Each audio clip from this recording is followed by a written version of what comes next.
Madame, Monsieur, bonjour, bienvenue à ce rendez-vous d'information. L'actualité en Côte d'Ivoire, un conseil des ministres se tiendra ce mercredi au palais de la présidence de la République. La réunion est présidée par le chef de l'État, Alassane Ouattara. Les conclusions de ce conseil vous seront rapportées au cours de nos prochaines éditions. Au palais de la présidence de la République, le chef de l'État a accordé hier 2 audiences portant sur la situation économique et sécuritaire dans la sous-région. Alassane Ouattara s'est ainsi entretenu avec le nouveau président de la commission de l'UEMOA, Abdoulaye Diop, et Mamadou Ndiaye, le président du Conseil régional de l'épargne publique et des marchés financiers et de l'Union monétaire ouest-africaine. Des assises sur la prise en charge pédiatrique des enfants vivant avec le VIH-Sida et la tuberculose ont été ouvertes hier par la première dame Dominique Ouattara. Sur la table des échanges, une nouvelle stratégie de riposte contre ces maladies, l'amélioration de la prise en charge des enfants de 0 à 14 ans touchés par ces virus, suivant le développement de Mahama Traoré. La Commission de l'Union économique et monétaire ouest-africaine, UEMOA, a un nouveau président.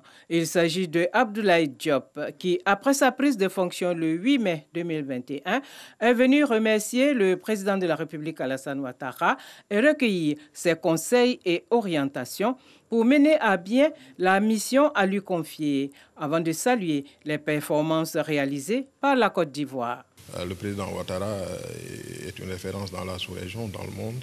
En tant que président de la Côte d'Ivoire, qui est un pays, le pays leader de la zone UEMOA, mais également en tant qu'ancien président de la conférence des chefs d'État de l'UEMOA et président du comité de haut niveau aussi, chargé de la stratégie de mobilisation des ressources pour le financement du développement des pays de l'Union, qu'il a eu à mener avec beaucoup de succès.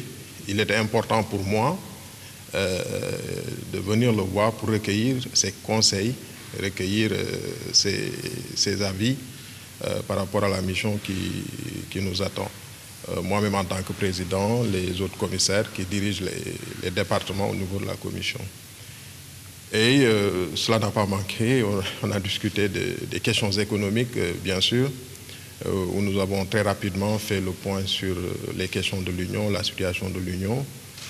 C'était également une occasion pour saluer les performances de la Côte d'Ivoire en matière économique, une économie qui a été performante jusqu'avant la crise et qui a su aussi être résiliente pendant la crise et qui est en train de construire un plan de relance pour sortir de la crise. En fin de mission, le président du Conseil régional de l'épargne publique et des marchés financiers de l'UEMOA est pour sa part venu dire au revoir au président de la République Alassane Ouattara. L'occasion aussi de faire le point sur les réformes engagées, notamment la mise à jour des tests administratifs. Nous avons échangé sur l'état d'avancement des réformes, notamment au plan de la gouvernance du Conseil régional, qui a pu enregistrer sur ces 3 dernières années des avancées significatives. L'une des plus importantes a été le changement de dénomination de cet organe communautaire qui est devenu autorité des marchés financiers de l'UEMOA, mais également l'institution de la présidence résidente qui avait justement pour ambition de faciliter la mise en œuvre des réformes. Et au titre de la gouvernance interne également, il a bien apprécié tout ce qui a été fait comme mesure pour réorganiser l'organisation institutionnelle du Conseil régional avec les différents comités que nous avons mis en place, un comité d'audit fonctionnel depuis 3 ans, un comité scientifique qui est opérationnel également, mais également la mise à jour de tout ce qui est texte administratif, procédures administratives, de contrôle et financière, et ça pour faciliter la mission de l'organe. Après 4 années passées à la tête du Conseil régional de l'épargne publique et des marchés financiers, dont le siège est à Abidjan, Mamadou Ndiaye s'est dit satisfait des avancées indéniables dans le cadre de la mobilisation des ressources financières. 2018 milliards de francs CFA en 2020 contre 1600 milliards de francs CFA en 2019. Voilà, c'était le rapport des entretiens du président de la République par Awa Touré.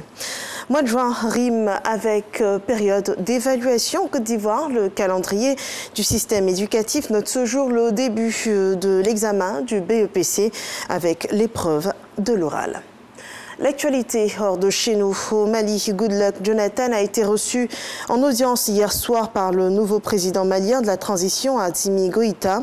Selon le site officiel de la présidence malienne, l'échange a porté sur les sujets d'actualité sur le Mali, la reprise du cours normal de la transition à celle des opérations conjointes entre les forces françaises et maliennes, en passant par la nomination d'un premier ministre civil et la mise en place d'un gouvernement inclusif qui tiendrait compte de la participation de la société civile ainsi que de la représentativité des femmes. La question du calendrier et de l'organisation des élections dans 9 mois fut l'autre grand sujet abordé par le comité de suivi de la transition. Rassuré par les garanties du colonel Assimi Goïta, la mission de médiation de la CEDEAO et ses partenaires poursuivront leur consultation ce mercredi avec un entretien avec Choguel Maïga, le nouveau Premier ministre du Mali.